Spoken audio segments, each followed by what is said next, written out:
Single parenting isn't easy. We understand. Most parents don't plan to go it alone, but you can still make the most of this journey for your children and yourself. In fact, if you and your family are on that journey, this podcast is for you. Welcome to the Single Parent Advocate community and to our podcast. And here are your hosts, single parent founder Stacy Poitras, and broadcast journalist, single dad and friend, Daryl Moody. She is the Single Parent Advocate, Stacy Poitras. I am Daryl Moody. Thank you once again for joining us on the Single Parent Advocate podcast. We've got a very special guest for you this week. Her name is Karen Stanley. She's an entrepreneur, a blogger, author extraordinaire, and former single mother, now known as Mrs. Karen Stanley. Karen, thank you for joining us. Thank you so much for having me. I'm so excited to be here and be a part of this. This is awesome. Well, we're excited to have you for sure. And Stacy, you have a relationship with Karen, so I'm going to let you take it away. You know her a lot better than I do. Well, I'm super excited to know Karen, and I'm excited for you to know her too. Karen and I met through networking, trying to find solutions for single parents online, and we really quickly aligned in a lot of different ways. And we were surprised to know that we were both marketing professionals. And so that's one of the things that she did. She actually designed our Single Parent Advocate podcast logo, among other things. And she's always been a willing person to help with the cause, in addition to having some really great wisdom to share.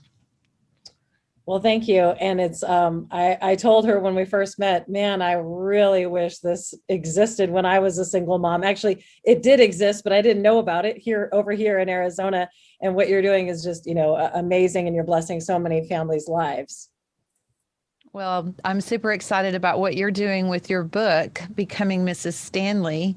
I was looking back on the time that you spent with us, Karen, and going through all of the different educational series that you were a part of. And I'm super excited to kind of dig into that a little bit today. And, one of the things that Karen and I talked about, Daryl, was we talked about becoming the person you want to be with. It's kind of a mantra of mine that I want single parents to understand that they're not broken. You don't have to fix yourself. Just because you're a single parent family doesn't mean there's something wrong. Now, something wrong might have happened to you that landed you in a single parent family. It might be unplanned. So there's a lot of talk about, how do single parents kind of get back on the path to having a love interest, having life partnerships, learning from the past. And Karen speaks to that really, really well. And so, Karen, I don't know, can you kind of talk to us a little bit about, becoming Mrs. Stanley and kind of take people down that journey we went to about having intentionality and cultivating the relationships that we want to have with others by first kind of taking a look inwardly? Absolutely. It's funny that you say, if you're a single parent that you're not broken, because I used to feel very broken and that I was damaged goods. And I used to feel like nobody would really even want to marry me. I'm raising kids by myself, 2 little kids by myself. Who's going to want to sign up for this? This crazy circus that's happening in my house on a daily, on every day. And then I went to my best friend's wedding, actually. Just a quick little background story about how the book even came about. I wasn't planning on writing a book. I had been single for a long time, 6, 7, 8 years by then. And I stood there and I was watching all these amazing, wonderful couples everywhere. And there was so much love. It wasn't just the couple getting married, although she was a single mom. She also worked from home. We were in business together. And we had a home-based business. So, you create all of these beliefs based on the past and things that have happened. I used to believe that maybe when my children were they go to college. Maybe that's when I could actually, have a relationship, have my own life, have a love interest and a romantic partner, because you feel so overwhelmed. How do you even like make time for any of that stuff? Like, when do you do that? I did a little bit of dating online, and I just kept attracting people who didn't want what I wanted, and weren't truthful. And it just hit me. I'm surrounded by people that have been married a long time and have all of this love and all of this light. And I thought, you know what? The beliefs that I had before, they're not true. There are a lot of people who have loving relationships all over the place. And there's a lot of people who get married again and they find real love, and they love and accept their children. And I've just been focused on all the wrong things. And I made this shift, 2 of them actually. So the biggest one was that everybody that's put in our life was there for a reason. There are no accidents. There's no coincidences. Every single person is there to teach us something. And I made this mental shift, like, how about it's not a bad date or a bad relationship or a bad marriage, or, you can frame it that way. And you can also, yes, your marriage fell apart. And yes, right now I am a single mom. And also, what did I actually learn from that?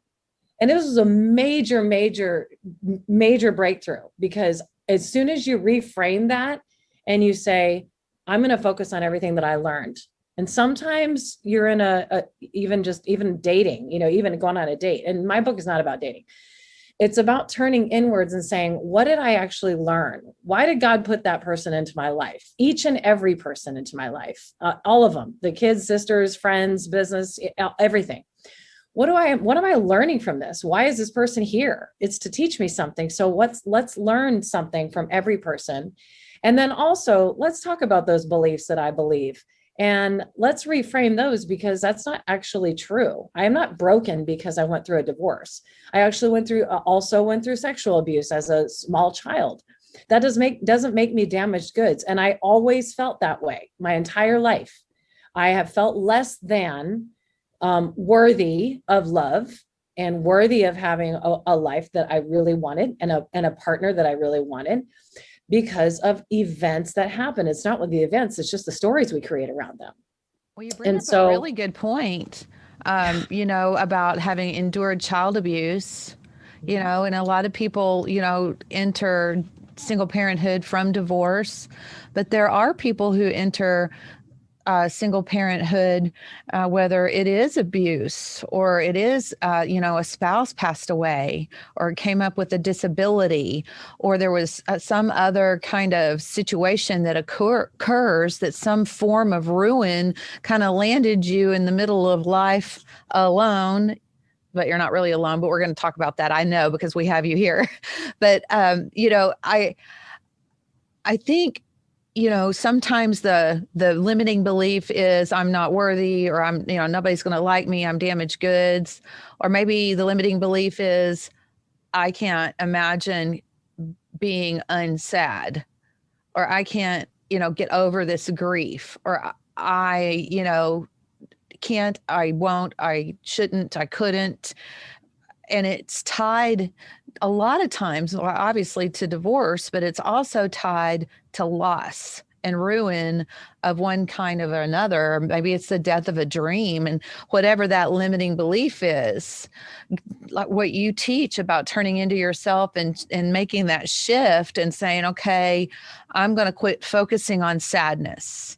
I'm going to quit focusing on whatever that hitch in the road is in your heart. Daryl talks about that a lot too, shifting that.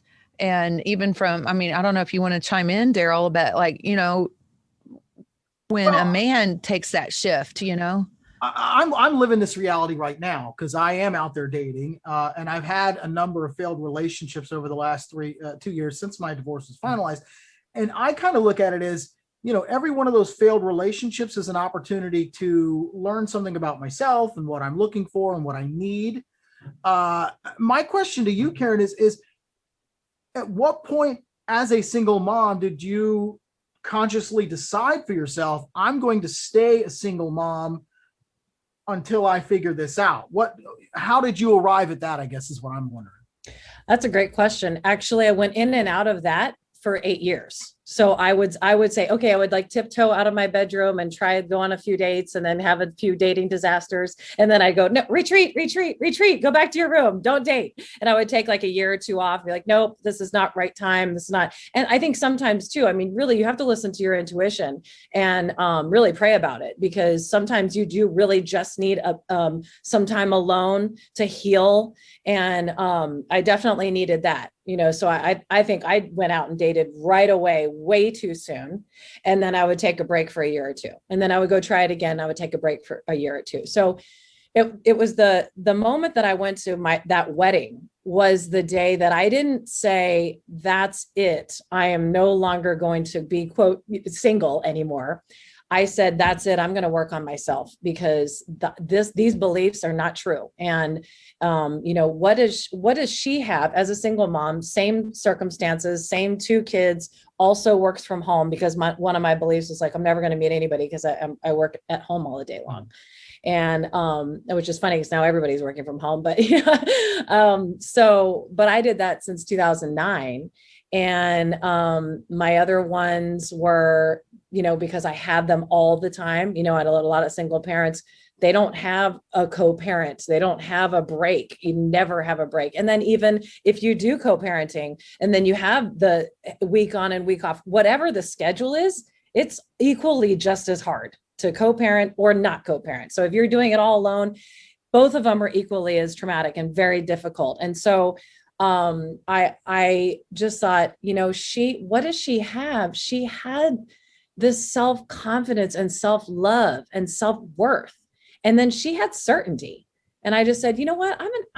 I need to get those things, because I don't think that we are meant to be alone. We're not solitary creatures. And I know that we are not meant to be alone and be a solo warrior for the rest of our lives. Now, it's God's timing and God's plan. And so I thought, well, what do I need to do to build that self-worth and self-love and self-confidence into myself? And I thought, well, why don't I feel confident? I mean, really, let's think about this. And I literally wrote down a list, things that I wish were really different, things that I know, we all know. We know exactly what we don't like to share with people, things that we're a little bit ashamed of, or things we really wish were different in our lives. And we make little tiny, small improvements or small progress towards those things that we really want to accomplish. And I wrote down a list. So I really believe that as I was working through these, and I had, 4 different categories. So my health, I just thought, I want to become the person that I want to be like, the person that I want to marry. Who is that person? What are they? What values do they have? What qualities do they possess? And I don't mean, physical, tall and blue-eyed, although it's hilarious. I did create an entire list so that I could focus on it, because you're learning and growing every single day. But that's really not the purpose. The purpose is to look internally to see, okay, I really want to have my finances more in order. Because I went through bankruptcy, foreclosure, a lot of us done, divorce, leaves you in ruin. Well, that creates a belief that I'm not good enough because I have debt, or I have this, or I have that bankruptcy on my credit. And that's just absolutely not true. Not a bad person because something happened that left you in financial ruin. Now, I would like to repair that. I would like to feel better. And that's one area that we can, even if it's, $10 a day, or $10 a month in a savings account. I had massive IRS debt. And because I would just started out, shifted jobs where I was like a, 1099. And I had never been a 1099 before. So I didn't do the taxes. I didn't do the whole thing. I was a basket case. So few years of that, it adds up real quick what the government says you owe them. And I thought, okay, so that limiting belief for that I'm not worthy because I have massive debt. And it was $30,000, by the way. And I thought, okay, well, it's not like I had some extravagant plan to like rack up all the IRS debt I could and like move to Canada. I mean, they're going to get their money, and they have plenty, and they have lots of patience. And at that time, I needed it more than they did. So let's reframe that, and let's make a small quantifiable goal to get out of debt. And then reframe your focus into it's zero. The party I'm going to have when it's zero, the trip I'm going to take my kids on when it's zero. And then I just put it on an installment plan. And I didn't even look at the statements, because what I wanted to focus on is the end game. I am making progress.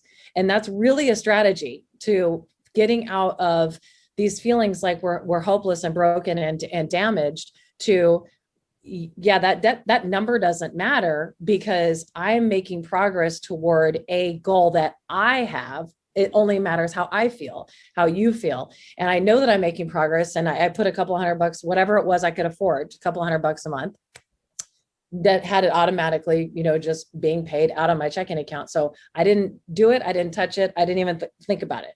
Because if I looked at those statements, what keeps going through my head as I hear you talk about this, what you focus on grows. And so if you focus on the dark side of the coin, in this case, the money, the weight of the debt, then that feeling grows, and sometimes the debt grows, versus focusing on what it's going to be like when that is gone.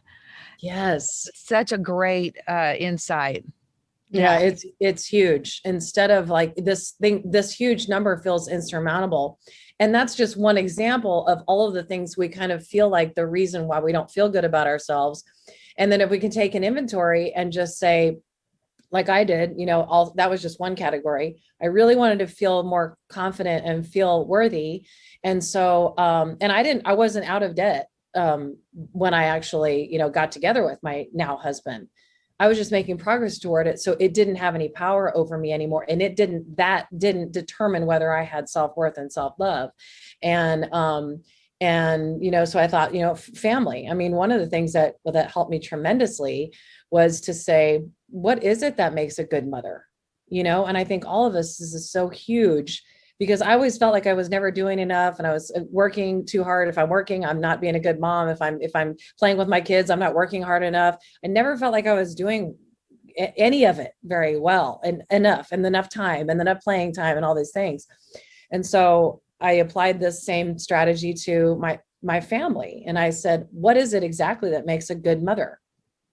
It's not, we have all these perceived pressures of what we think we have to do in any given day, the PTA meetings and the volunteering and the bake sales and the this and the that. And we feel so pressured, which is a perceived pressure. It's not real. No one's making us do those things, but we feel like we have to, or we're not not considered to be doing a good job. And so I thought, no, what is it? Because I feel like all of those pressures are totally extraneous, and they're not what's important to us, and it's not important to our kids, and it's not important to God. And I believe that sometimes we put too much focus. Again, here's the focus on what everybody else wants us to do, and everybody else's opinions, because everybody has one. Your ex-in-laws, your friends, your sisters, your brothers, your mom, your dad, everybody has an opinion of what you should do with your kids. And you know what? God didn't give your kids to them. And I said, I'm going to just be really clear, and I'm going to follow my intuition, and God is going to guide me to what my kids really need, what is really, really important. And I made a list, at the time when they were 3 and 5, or I don't know exactly how old they were when I made this list, but the most precious time to me was reading. I have 2 kids, one on each side of me. That was the most precious time, because no one was distracted. We were spending quality time. And what would happen though, is that I'd get to 8:45 and go, oh no, we haven't read yet. Hurry, brush your teeth really quick and throw them in the bath, and everybody's rushed. And then I'm so tired. Then I didn't actually read for more than 5 minutes. I'd read 1 page, 2 pages, and I'm like passed out. And then we all lose out on the most important, most cherished moments of our life. Right. And so I just made a goal to read an hour. So what do I need to do? Got to make bath time at 7. Kids don't know what time it is, just say it's bath time in a half hour. Right. So and then what that does though, is that teenagers then, were they? And no, nobody cares about me reading to them anymore. I have 2 cents. My 2 cents is, okay, so maybe reading turns into game night. Right. Absolutely. Like I used to, as my son grew up, I would play Uno. And to this day, he has these these memories of these Uno wars of me and him. It started off, just with story time, and then as he grew, it kind of changed into game time, and then later, he flew out the window and he's a man now, and so now we have texting time, so it kind of, I guess, whatever the platform is appropriate to the age of and your child's interests. Yeah. Regardless of what you do, Karen, you called it the most critical time. In our house, we call it snuggle, tuck in, and reading time. And we try to do it from 7 to 8. And it's, we all pile up on the couch and watch some TV for a little while, trying to calm down and kind of set that tone. And then, yeah, it's always a mad dash. You're like, okay, I want to start reading at 7:45. So we have plenty of time to read, and sometimes it's hard to take your focus off of following that schedule and just enjoy that time. And that's one of the struggles that I have, that I've been really trying to kind of clear my evening schedule work-wise, so that I don't have anything on my mind other than just spending that time with my girls. That's beautiful. And yeah, and I think that that's where you come in. You have your own specific thing that works best for you, so that no matter what happens that day, no matter what happens, because everything's going to happen. There's always going to be problems, and you're going to be late to stuff and forget stuff. And at least I did. And then, but you know what? Because I knew that I made that goal to have that quality time, which, like, to your point, Stacey, it depends on the age. And you're exactly right. It's game night. So I still have we play game night at least once a week, because my son turns 18 today. Actually, today became a mom 18 years ago. Yeah. Wild. And then I have a daughter that's 15, almost 16. So, life is so different when your only ones are teenagers, because they're in and out all the time, and work and school and this, and they drive. It's crazy. It's totally different. But I make sure that there's one night where it's like, I tell them it's going to be Tuesday or whatever it is, that we're all going to be home. You're not going anywhere. We're playing games, and they love it. Mono-focused, right? Yeah. You're really hardcore, like Daryl was saying, focused only on that. I would always, my friends who are out there who know me well know I'm a little OCD. And they'll tell you, you do not leave dishes in my sink. I cannot deal with it. There will not, I can't, it just pulls me away. It's gross, first of all. And so, I would always have to make time to make sure the dishes are put up. I have my self-control. I don't know at this point if that was self-control or coping, but we'll put that on the parking lot for now. But I'd get the dishes done, and then I could monofocus, So if you have little hangups and habits that you have to get out of the way in order to be monofocused, you have to kind of work backward and plan ahead for that, Of course, then we'd create dishes while we were having our Uno war, and I'd have to put them away again. Those are the best memories, though, right? And so I think that when you're struggling, you get real about what is the most important thing, and just keep the most important thing the most important thing. It's your family night. If you only have 1 hour, you're working more than one job, and you're trying to hold it all together, like, a lot of us are, and have some grace, and then for yourself, and say, what is it that I really need to do the most, where if no matter what else happens, if I do this one thing, I feel like I'm doing a good job. I feel like I'm okay. And know that you're going to be guided to that thing, or those two things. Quality time goes away, man. The kids, they grow up, and you'll never make a mistake by spending priority time like that with your kids. That's for sure. Sure. And, when you're talking about becoming the person you want to be with, be the person that your kids want to be with, and let them know they're so important by sitting there and making them the most important thing, Yeah. And I applied that to everything. I thought what I really, really want. So I'm going to focus on everybody who I've, any relationships that I've had in all relationships. They're all teachers. And what kind of life do I really want to create? I think that I would love to have a husband And what do I want him to be like? What do I want his relationship to my children to be like? I want him to play with them. I want him to throw a ball in the backyard. Well, then what do you need to do? You need to throw a ball in the backyard. You can't just sit around and wait for somebody else or wait till your family is complete to do those things. To your point, once they're 8, they're not going to do 7-year-old things. Once they're 12, they're totally different. They're not going to want to do 10-year-old things anymore. So this time is so precious and goes so fast that I found myself, okay, that made me really be intentional about every single thing that was happening, because I wanted to become that person. What is that person? That person's kind. Okay, what thing that I can do to intentionally be kind today? Or that person is patient. And that's true of everything. I want to attract patient, loving, kind, compassionate people into my life and into my children's life. And so, well, what can I do today to demonstrate that? And it really helped to guide me through really what I didn't realize at the time was almost creating a system for creating your own self-worth, because love comes from within. And you won't let anybody disrespect you if you respect yourself. And you can't love anybody, and no one will love you until you love and trust yourself. That's how you attract people who love you and trust you and respect you. And it starts with the girl in the mirror, the boy in the mirror, the man in the mirror. It's like when you take your entire focus away from everybody else for a few minutes, however long you need, take a break from it all and really go inside.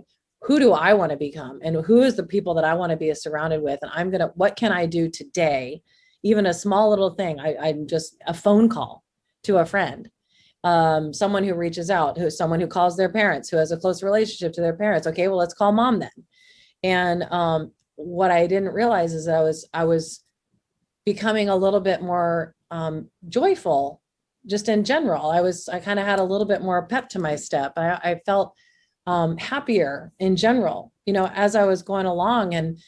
And this person I had known in business this entire time, since 2009, I walked in the door to go see him.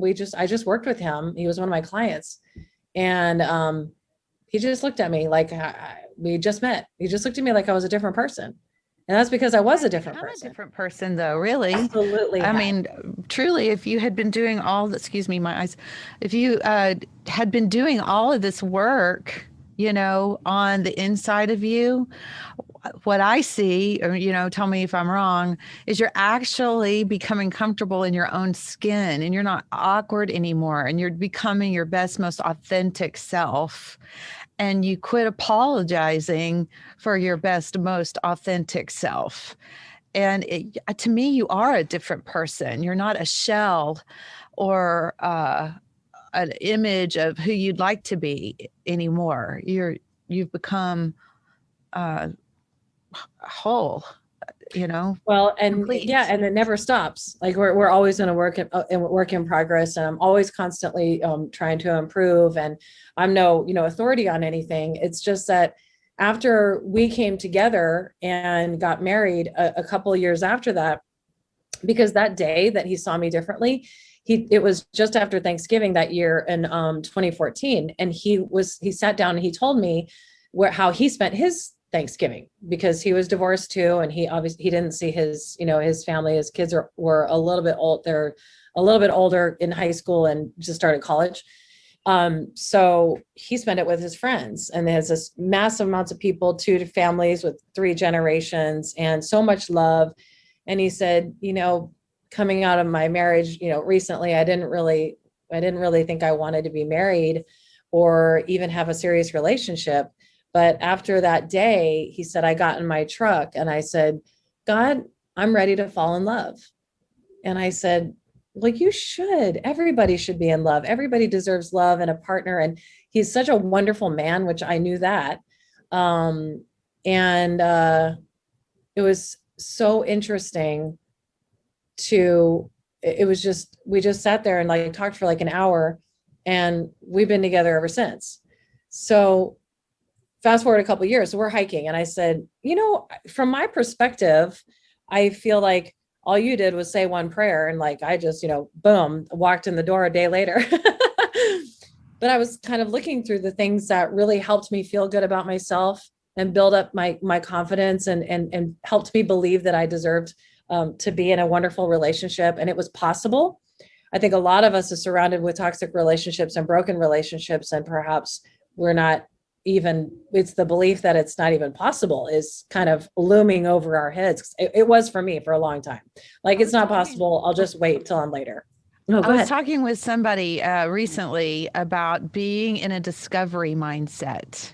Like if you're always looking to criticize yourself or to tear yourself down, or to, it comes from a negative perspective, let's say, it kind of your world gets smaller and smaller and smaller. Don't do this, don't do this, don't do this, don't do this, don't do this, versus a discovery, like, what can I become? What can I learn? What can I do? Who can I meet?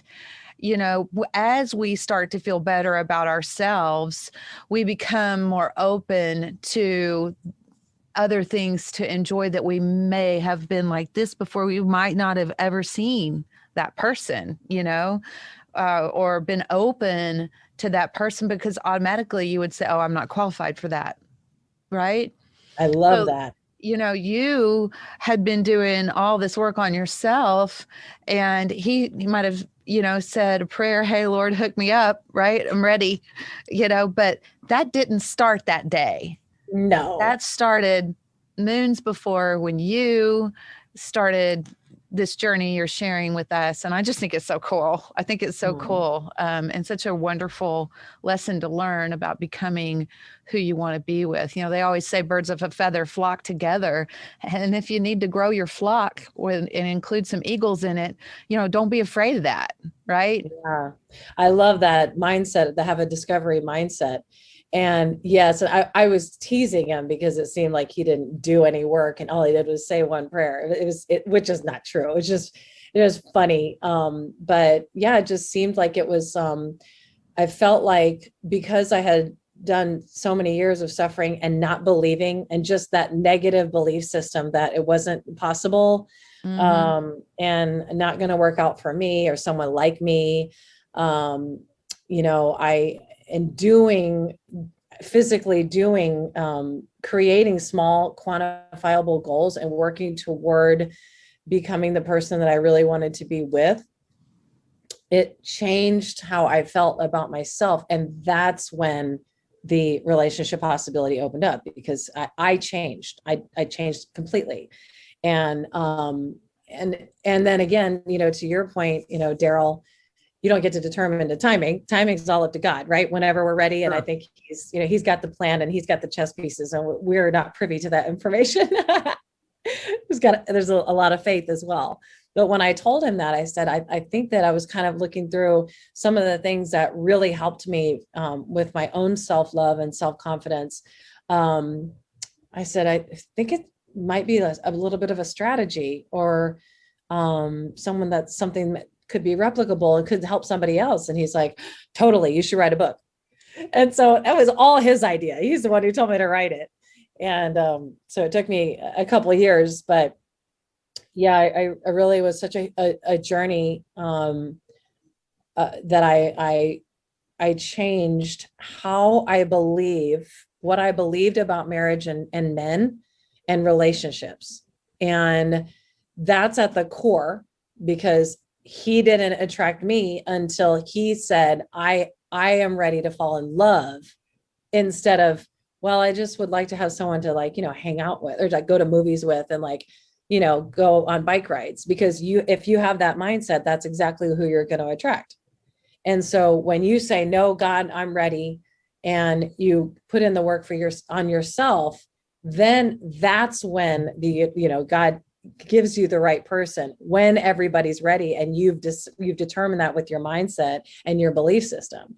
So I feel like all of our beliefs are based on our past. It's all the things that have happened in the past, and your past doesn't determine your future unless you stay exactly the same. You believe the same things and attract the same type of person.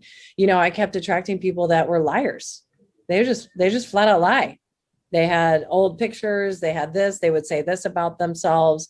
Oh, I'm on a paleo diet. I did this. I went to school here. Pictures from 10 years prior. Say they really. It's just now they have filters, Karen. Oh my gosh. Oh my gosh. Now they have filters. They look like cartoon characters. They don't even look like real people. I mean, come on. Those are emojis, Daryl. No. And you have to do you have to do FaceTime, like have them do a Zoom so they can't do the filters. I have actually before a first date had a woman say, hey, can we do a real quick video chat? And I'm like, just want to make sure I look like the pictures. Totally get it. Yeah, I would do that. I told my brother to do that too. He's single as well. And you know what, I realized that I wasn't being that truthful. So it wasn't exactly the same. I was posting pictures, of what I look like, but I mean, I found it's very difficult to really be honest about how you feel and really being vulnerable and really telling the truth about ourselves. Not that it's the only way to get that out of the person that you're looking for. Yeah. I mean, you have to be upfront with who you are, because otherwise you're going to meet them, you're going to date, and then they're going to find out who you are, which may be different from the person you presented to begin with, and then it isn't going to work out. So to your point, you really do have to be honest up front. Absolutely. And I didn't attract real love until I told the truth. You just got to be honest. You cannot pretend. And you grew. You found real love when you did the work, Karen. The work is what gives you the courage to tell the be truth. Honest. Yeah. Because then you like your truth, right? Yes. Okay. So I know we're kind of getting to the end of the show. So I'd love to have you, Karen, share with everybody how they can get in touch with you and follow you and buy your book. Do you mind just telling the gang, how can we keep you in our lives? Oh, thank you so much. On Instagram, I am official Mrs. Karen Stanley. And then my website is mrskarenstanley.com. And I have, that's where I write my blog posts. And I have a lot of resources, actually, all of the tools that, really helped me a lot. And I have a newsletter too. So it's weekly-ish newsletter where I share just my thoughts and my journey, parts of my strategies, anything that I think that would be helpful. And you got a killer song list too on there, all about the love songs. Yeah, it's so funny. I don't know if we have time for a quick story about the love playlist. Oh yeah, go ahead. I was hiking, getting ready to start on a hike, and the song came on. You know that song, The Bittersweet Symphony? You probably know it. I mean, it was just like, yes, it's so good. And I had never listened to the words before, the lyrics, until this one day. I remember exactly where I was, and it just hit me that he just said, we're a slave to money and then we die. And I was like, that's stupid. Pretty true though. And why am I listening to that? Because that's negative. That's not true. I'm not going to be a slave to money and then die. So he's telling me went through is bad. That's his bad energy and his bad juju and his bad beliefs and his negativity. And I just don't think that anything's neutral. I think everything affects us positively or negatively. And so I decided, nope, if something is negative, it's not allowed in my brain. So I feel, and I did. So I actually did do this, and I created a list in iTunes, on my iPod, on my iPhone, and I called it my love playlist. So the requirements were it had to be positive, and it had to be, filled with lyrics that only talked about the possibilities of love and the life that you really want to create. And so you help yourself by being surrounded by the positivity. And it's not just positivity, but the belief. You're trying to change your beliefs about what's possible. And so you can't allow somebody to tell you that we're a slave to money and then we die. Nope, not allowed. He didn't make the cut. That's gone. And then I just had a love playlist. So I continue to add to it. And I share that all the time because it just helps people and I put it on Spotify. You can download it and listen to it because it's just a whole bunch of songs that whenever you have a music moment and you're going to listen to music, why not choose something that's positive and talks about love and, the life that you really want to create? Why not? So that's what the love playlist is. Well, what I did is for everybody, I put Karen's story on our website at singleparentadvocate.org. You can visit the blog. Last year, Karen went on a journey with some single parents and Single Parent Advocate in Texas. And we had a 5-part study that talked about improving relationships with yourself, improving relationships with your kids, your higher power, the Lord, and we really, really dug in. And so she was generous enough to recap all of that and sent it to me a while back. So I've refreshed the article. It's on singleparentadvocate.org right now. You can go read it and enjoy it. It's got a backlink to her page. And I would just recommend, Karen's a girl that you would keep. And certainly know that we want to thank you, Karen, for who you have been to our community. And we hope we'll have you back someday. Thanks for the wisdom. I'm so honored. Thank you for having me. So for everybody, we will be basically upcoming activities. We'll be having a Single Parent Advocate Financial Wellness Zoom. This is going to be on April 24th. You can go on Eventbrite and sign up for it. It's completely free. We're going to have a vice president from BBVA join us, as well as a professional coach. She is totally pro bono, leaning in and investing in our community, helping single parents and their families come out of the pandemic with some skills that hopefully will make us stronger together. So I have it on Meetup, I have it on Facebook, and we have it on Eventbrite, Single Parent Advocate, and it's called Money Matters. And if you have trouble finding it, send me a note. You can text SPA EDU to 64600. That's SPA EDU to 64600. And we will get you dialed in to make sure you can register and come join us. It'll be April 24th from 10 to noon. Save the date.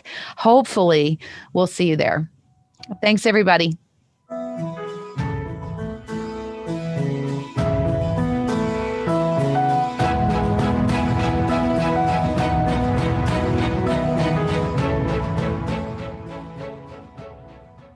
We want to give special thanks today. We have some friends at Venture X Castle Hills, and they've come alongside Single Parent Advocate to help us produce a podcast that we all can enjoy.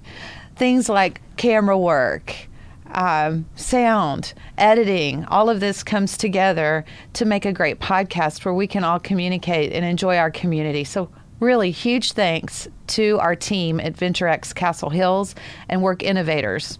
Work Innovators is the studio team at Venture X. So if you need a video done or you want to launch a podcast, join us here. We really want to welcome you and thank you for being a part of our community. See you next time.